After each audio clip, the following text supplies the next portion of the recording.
Welcome to Chaos March. I'm Duelist. I'm your host this evening. We are playing Map 2 of the Genoa campaign. Frederick is in a Morrigu E, Pabst in a Thor F, Yeti in a Raven E, Kentax in a Epona D, Gnome in a Uller G, Catapult D for Burner. Opposing them will be Star Wraith in an Avatar A, Zoidberg in a Vulture D, Dolovrich in a Oro E, Kill Them All in a Ryukin C, Mr. Gray in an Epona C, and Milos in a Puma E. Very interesting list for both teams. This is a coup attempt, so the teams get to see the planet's defenses, and then they choose what they'd like to take, and they alternate between their choices. If there's any conflicts, they have to change their list. This is the first coup attempt of the Chaos March, and we're attempting to see how it all works out. You're currently joining us on Map 2, TC IvoryTower. The teams got to choose half the maps apiece. The defenders chose 3 of the maps, the attackers chose 2. And there are a number of criterion that will determine what happens with this planet. Even if it gets successfully attacked, it will not have its full defenses for a full 2 turns, and the attack fleet will have to absorb some of the damage if it gets attacked by another planet on the next turn. So attempting a coup is a very dangerous thing, but can also be very rewarding. Because it requires a lot of your tactical points that you gain from harvesting between turns and planets, and it also sometimes doesn't work because there can be defensively harvested points that can counter it out, and even if that all works, you could still lose the coup attempt, and of course, as I mentioned, you can have somebody come back and attack it when it's not at full defenses, but given all that, it's still a very useful tool because you can attack any planet except for the enemy's capital. So we are now seeing Mr. Gray acting as the scout for the Tikhonov forces.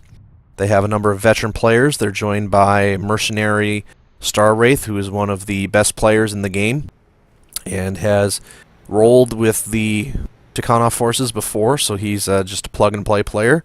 I would almost say that he could make his way into ELH if they so chose to give him a trial of entrance.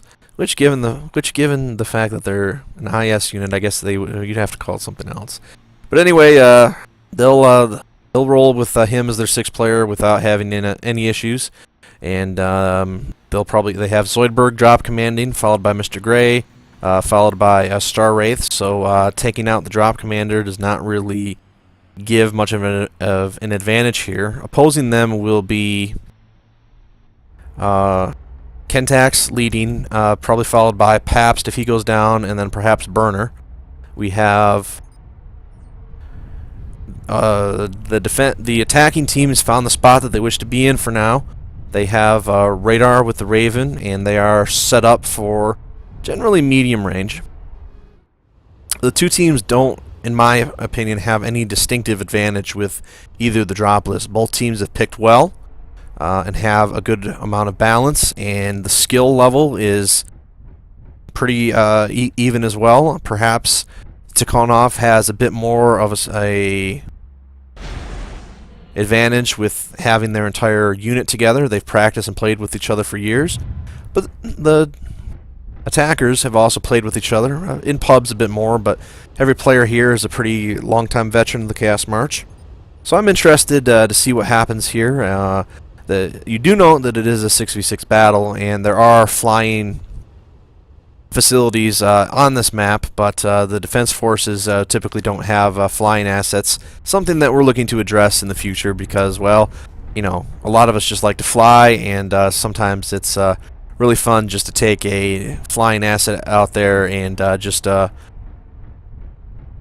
plink away at 900 meters up as we see Warlord Kentax impressively has found his way up onto one of the towers of IvoryTower, which in a harasser, no problem, but in Epona, that takes some skill, and you can definitely see him utilizing that. You can see the view is just breathless. I mean, you can see a very large portion of the map up here, and the closest asset to him is well over 1 kilometer away, as Kentax and Mr. Gray are both in Eponas. You can just get a feel for how large, and that's a ghost. Mr. Gray is actually, you know what? Let's find out where Mr. Gray is. So we've been following the attackers for a while. There's Mr. Gray. You can see that they're doing the same thing the other team is, trying to find each other, which IvoryTower for 6v6 is still a very large map. It allows for very interesting strategy choices, but we often have 20-30 minute battles on this fight because of the size of the map. Teams, even bringing BHP radar, still have a bit of an issue, which is why it would be nice if we had some flying stuff available, but you know, that's not the case here, and so we'll go in there, and Mr. Gray is about to run into all of his opponents. He's driving up, getting reported, getting shot, so he's going to back up. So now the two teams know where they're at. Mr. Gray will be able to get out of here fine. He took some damage, but the opponents are rather well armored. Don't quote me, but I believe around 30,000 points of armor, which is outstanding for hovercraft. You can see that he's going to utilize a tunnel, or at least he was going to try to. There are tunnels on this map that enable transferring from one area to another rather easily, and can also allow for pitched close-range battles. You can see that the Tikhonov forces are now moving into a better location to attack the enemy from. And we'll just back out here and just try to get a scale of how far away our two teams are, and how much longer we'll keep you waiting before we have our combat.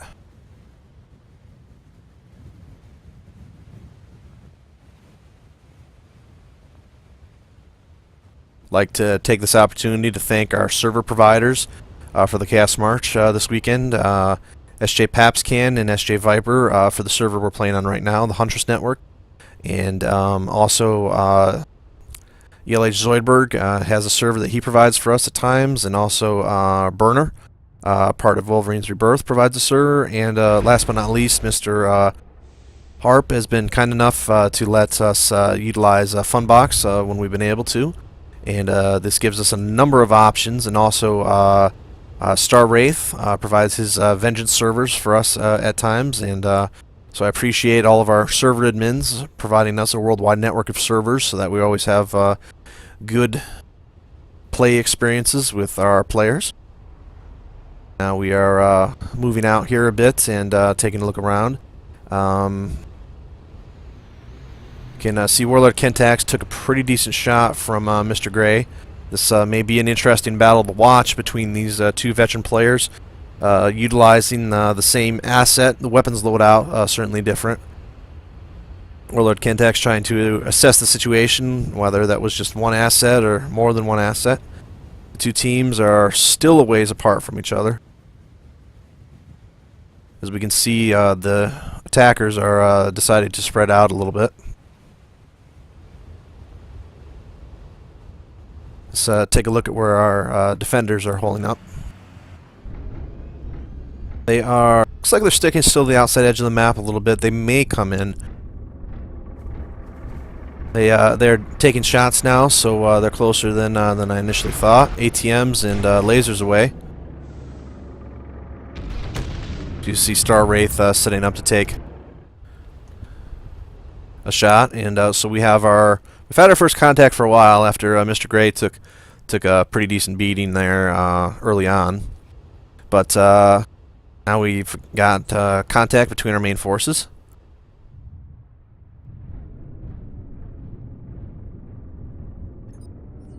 So we don't have to worry about holds at this point. If anybody has a disconnect issue, we'll simply play on. We have players from Russia to South America. In fact, right now, we have players everywhere but Antarctica and Brazil. We have players on 4 of the 7 continents, which I think is pretty gosh darn awesome. You can see that they're sending one of their units up. Gray is still attempting to keep them with a good radar cover. Let's follow him for a little while. See scouts out.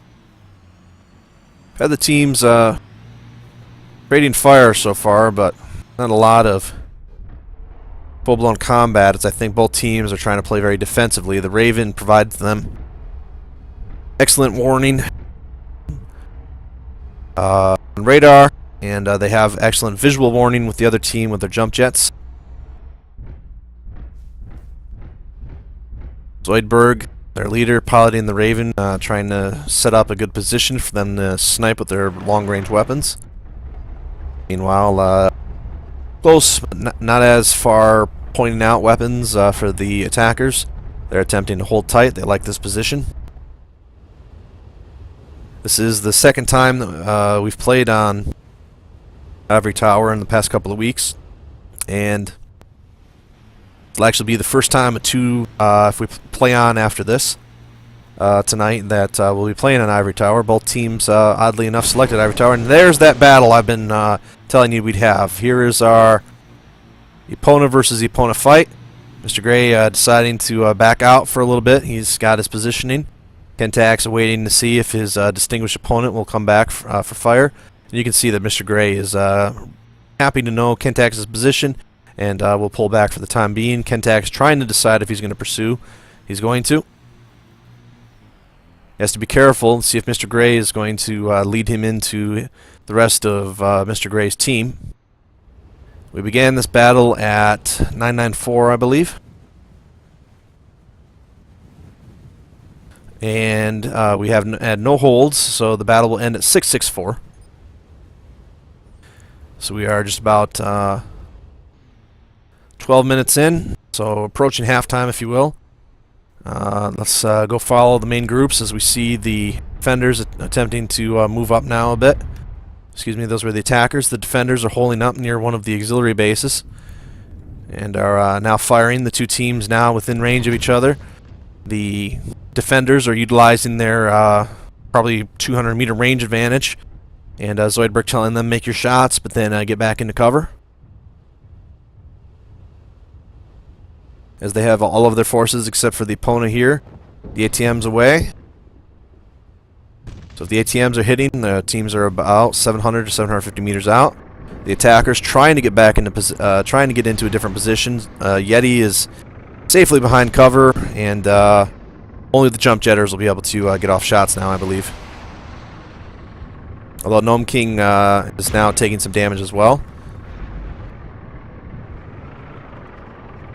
And now all of the attackers appear to be back into decent enough cover. Gnome King is going to expose himself a bit as he comes across, and he'll have to try and stay low. The attackers are going to hole up in the center base.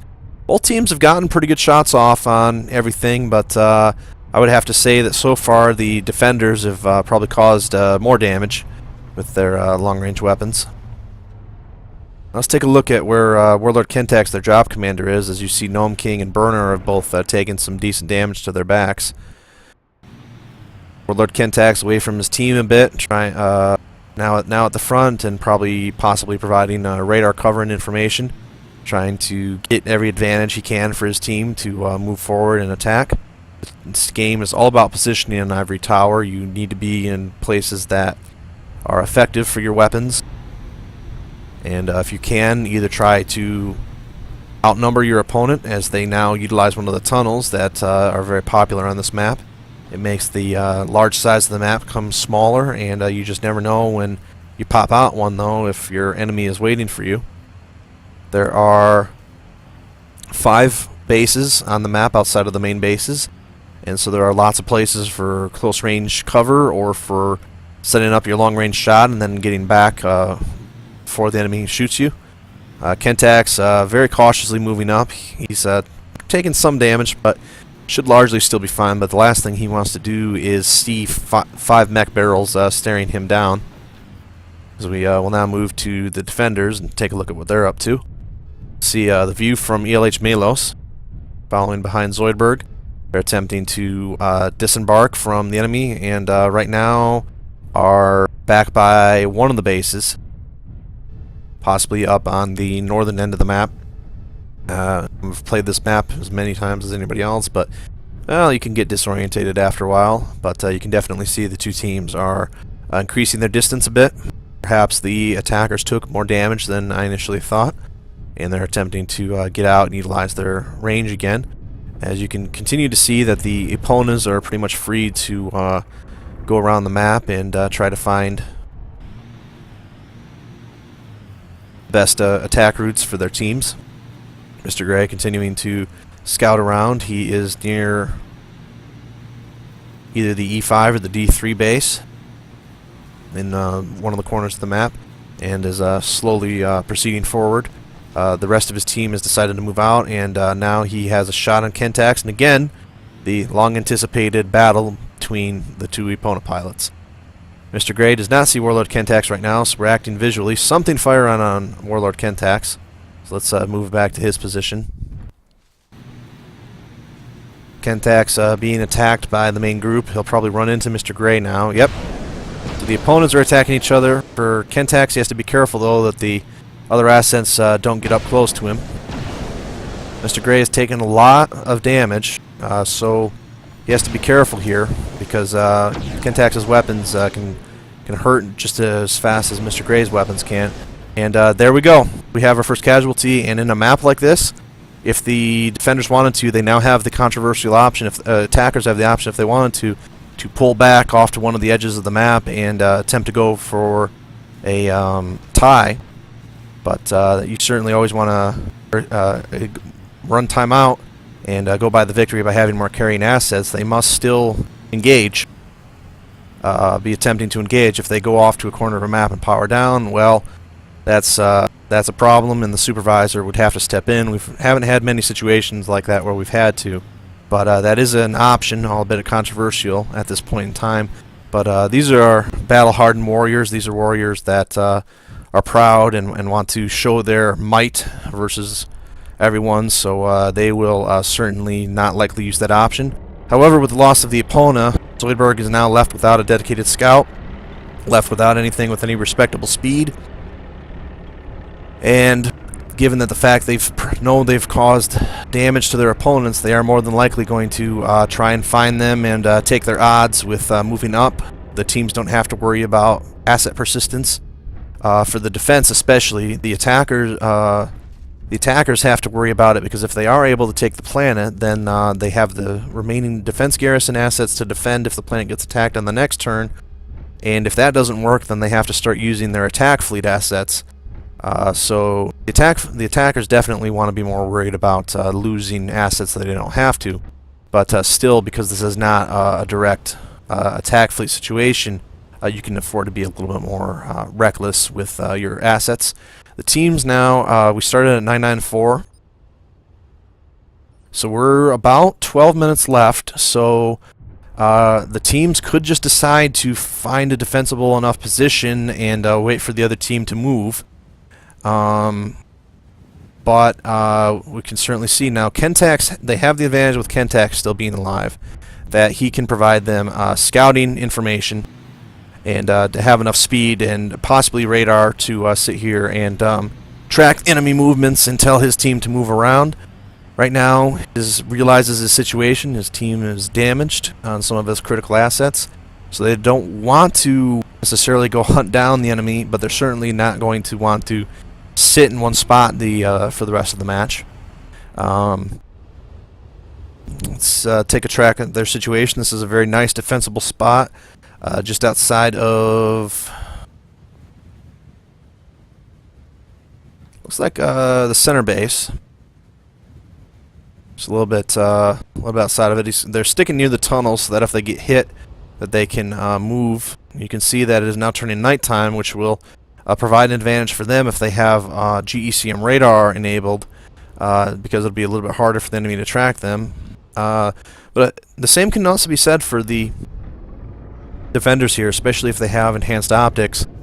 They still have that powerful ATM Ryakin. They still have more than enough firepower to get the job done here. As powerful as that opponent is, and as critical as it is to their lists, they have veteran pilots, and they have lots of firepower, so they are not out of this match out of any point. But the roughly 10 minutes that remain, they need to find their opponent quickly to enable enough time to take down at least one asset. So the priority to attack is certainly on their end right now. You can see them outside of one of the main bases, which means they're along one of the edges of the map. I believe this, yes, this is the inner sphere base. So they are down on the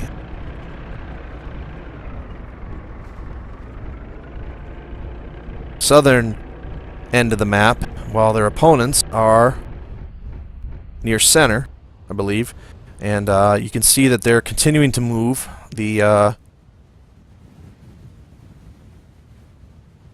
Just see how easy it is to get turned around on this map. Let's go down and take a look and see if this is the main base. You can see that if you ever get a chance to fly here, that you have to deal with a lot of fog and other information. This was the base, I believe, that that they were just at, but they were not, which means that we are on the other end of the map. Let's take a look at what's happening. They're still setting up their defensible position, trying to keep their backs unexposed. Where you can see burners hit pretty hard. That could be anywhere from, say, 50% damage all the way down to his back being out. When your back goes out, the rest of your mech takes damage much quicker, and it's very important to protect that in this game, as they are going through the tunnel. And if this is the same tunnel that the opponents have set up, we could have action very quickly as we follow Star Wraith through the descent of the large tunnel that he's inside of in his powerful but lightly armored avatar.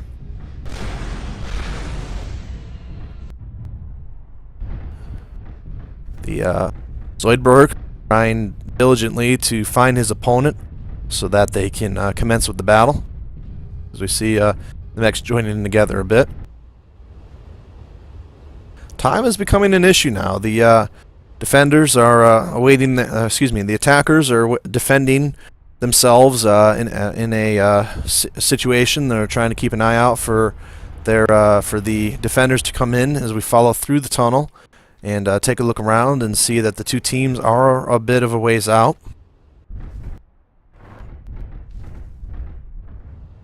Let's now follow the defenders and keep below the clouds so we can see. They are following the road out along one of the edges of the map again. So I believe that they are still by the inner sphere side, moving toward the D3 base, which means that their opponents are a ways out. Well, we keep track of where they're at here, either the D3 or the E5 base. Yes, okay. Now we can track on the extreme edges of our screen. If I turn right, you see the defenders. If I turn left, you see the attackers. The radar will not pick up each other from that far, and in fact, the Kentax's positioning will prevent any radar advantage that they have in picking up. And after a while, you normally run with radar cold here, but the teams are trying to figure out positioning as Kill Them All watches the area. Two teams are now running very low on time, with only 6 minutes and 51 seconds remaining. That Mr. Gray put up a good fight, but ultimately, the way this match is going, that could be the deciding factor here.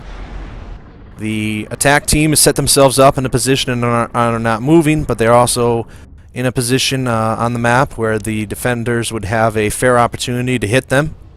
And Warlord Kentax has been moving around a bit, trying to keep an eye out for the defenders to move.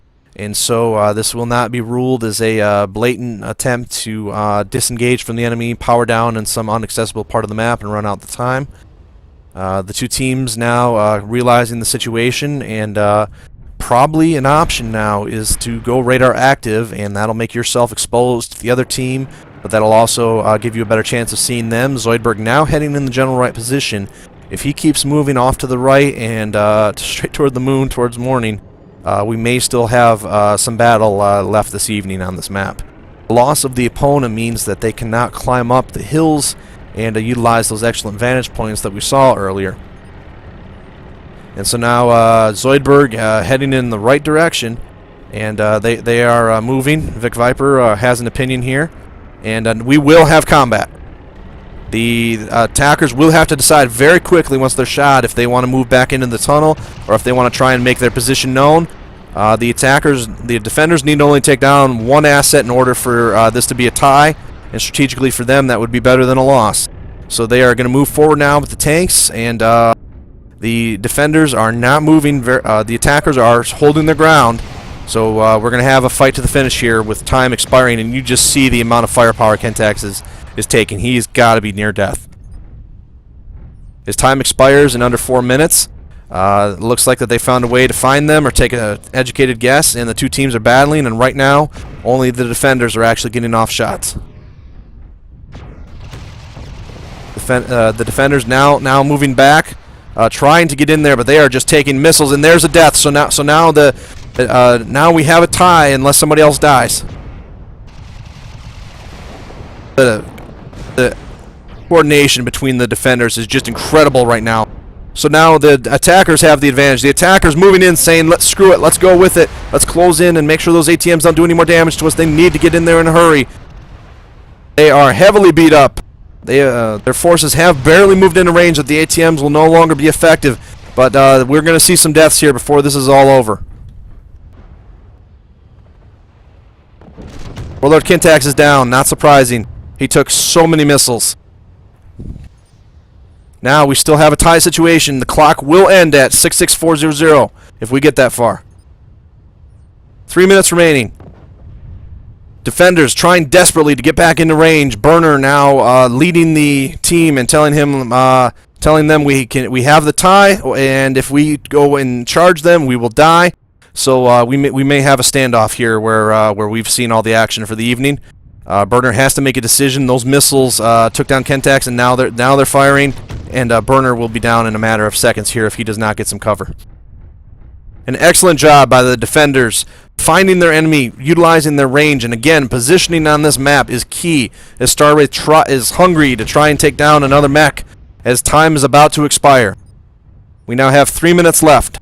Both teams have taken a lot of damage. The attackers early on damaging their assets heavily. The defenders just bringing an impressive missile display, breaking up the blackness of the night.